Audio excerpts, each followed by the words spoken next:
It's that time of the month again. This month's featured program is The Call for Women's Rights, How Reform Has Begun in Society Today. The approach to formal reform movements for women's rights is not the same for every woman. For young women living in the countryside, their calling came when industrialization made a great impact on the nation. The advancement of the new power loom solidified the textile manufacturing industry under one factory roof. This advancement has called for a new source of labor, young women. Many of these young ladies have moved from farm to city in order to work in the textile mills, and in the meantime have gained a new sort of independence. Mill women now have a way of supporting themselves, assisting their families, and earning their own social and economic independence. We also have women from the Seneca Falls Convention, the first convention held by women to advocate for their civil rights. Through drafting a declaration of sentiments, they called for equal representation in the government through general neutral interpretation of the Declaration of Independence. However, not all women share the same revolutionary sentiment. They do not approve of the movement and desire protection for their traditional values. Today we'll be featuring a host of interviews straight from the mills and the streets, a panel of women on the issues that they experience as women in America, and a special feature on Seneca Falls. Don't change that channel. Uterrific's Call for Women is up next. We're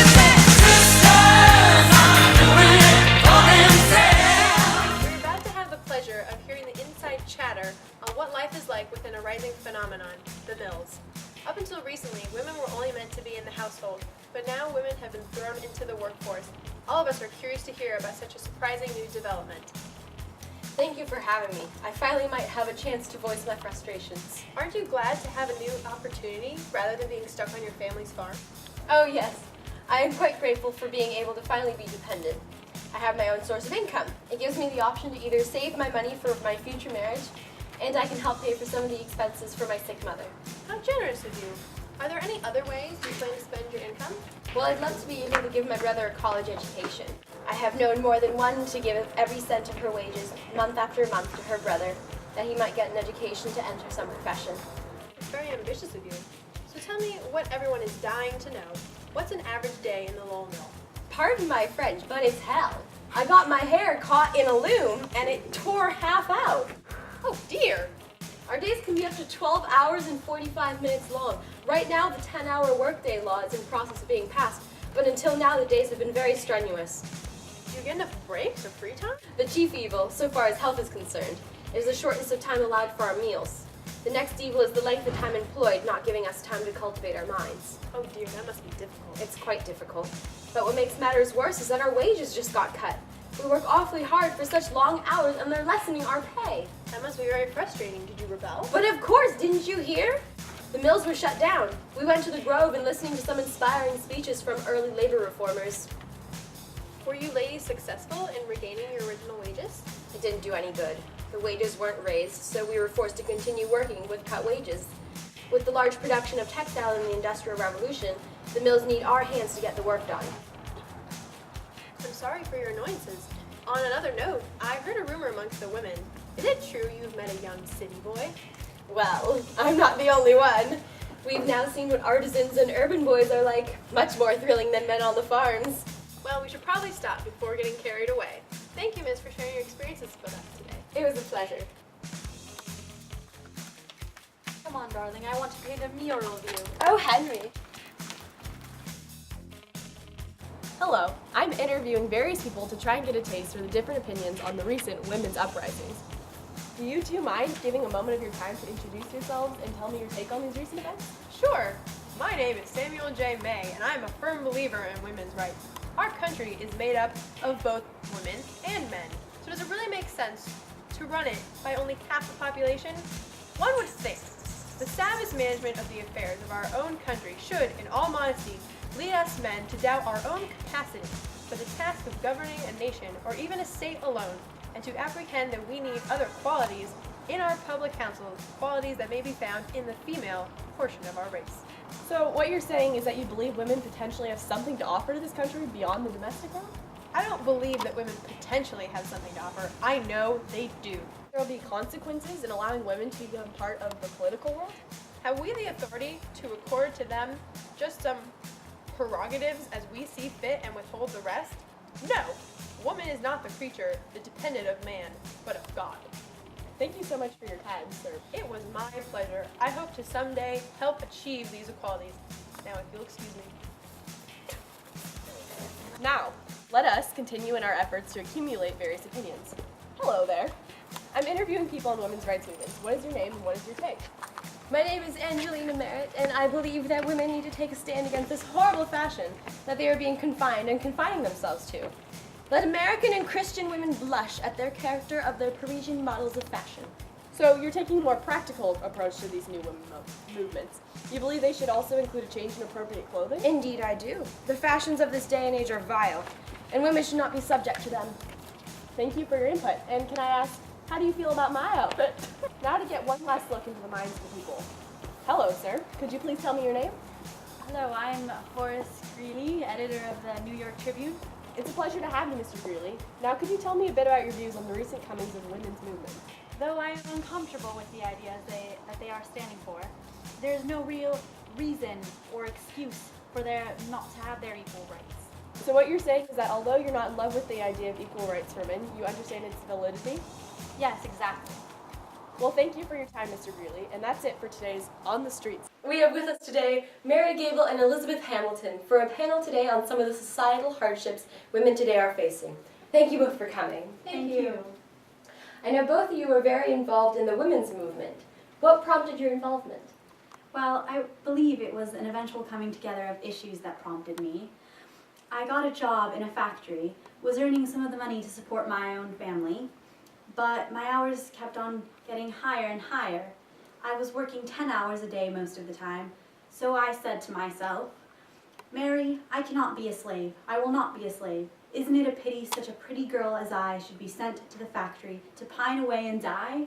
So some of the girls and I, we joined this group called the Lowell Factory Girls Association. We held out for several months. We didn't go to the factory, that is, and eventually the managers gave in and lowered our hours, which was wonderful. So how did this triumph cause you to get more involved in the women's movement? Well, I figured that if I was able to succeed in this small triumph, then I would help others. I stayed with the association and helped organize petition campaigns that petitioned state legislature to set 10 hours as a legal working limit. Lovely. And how was working with the association? We are steadily making progress, although reforms are proving to be a very slow process. We've inspired a lot of other women to take a stance on many other reform movements. Brilliant. Can you elaborate on the reform movements, Elizabeth?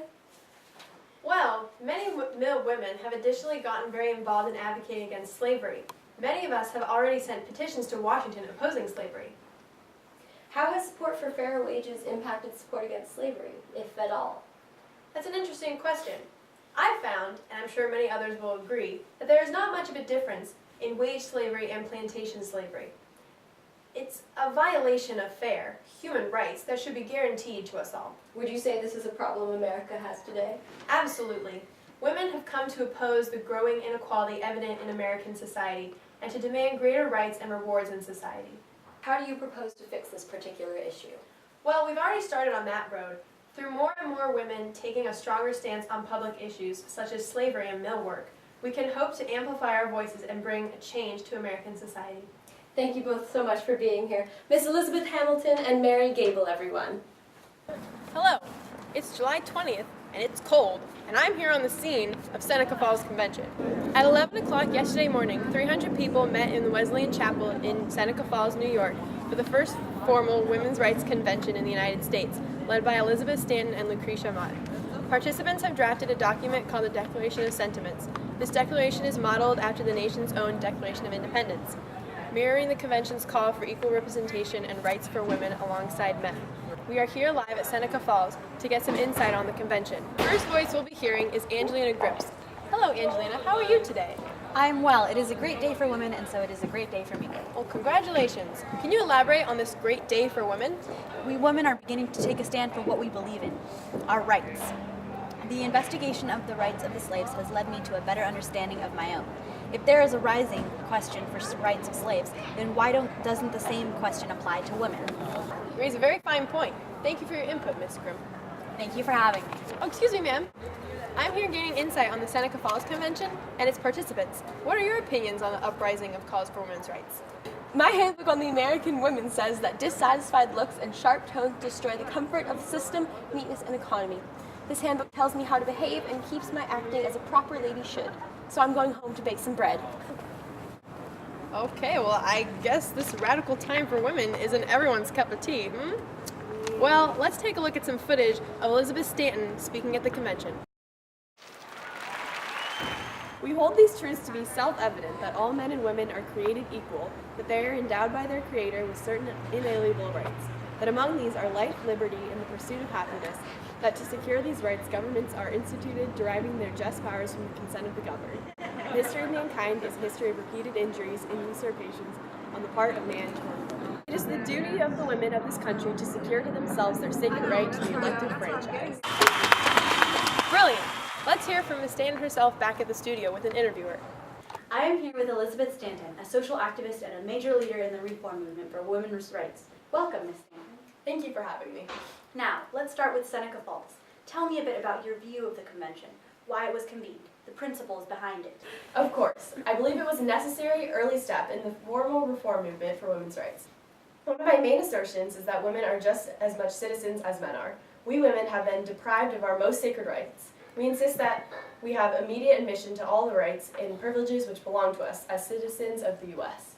Yes, you do state this assertion a lot. You also frequently mention how the government is failing to represent its people. Precisely.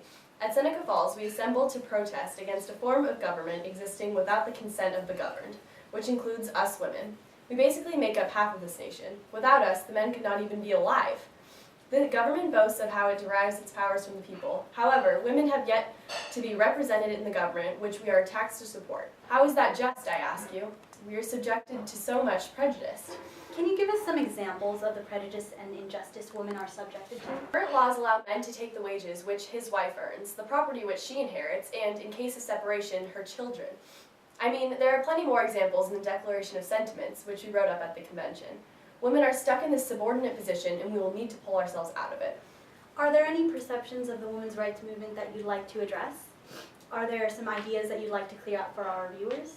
An idea we have observed brewing in the people is that women wish to become just like men, that we wish to almost take their place in society. We do not, however. We simply wish to have our unalienable rights recognized and to be considered equals. Right. Now, what do you think this Seneca Falls Convention accomplished its goal? Plenty. As you know, we drafted our Declaration of Sentiments. Using the form of the nation's Declaration of Independence, we demonstrated how our rights should be recognized just as man's are. This document outlines the many ways women are discriminated against and how their rights are being suppressed. Furthermore, we held a convention of about 300 people. So much organization and awareness has been brought to the issue. Now no one can ignore us. We must deal with the issue of women's rights. Very well put. Well, thank you, Ms. Stanton, for your time with us on the program. Thank you. We hope you've enjoyed this month's broadcast on reform movements on women's rights. We've heard from many different viewpoints on experiences and opinions of women in society. We're eager to see where these reform movements will lead the nation in the future. Maybe women will earn the right to vote. Thank you to the correspondents and participants in this program, and thank you all for watching.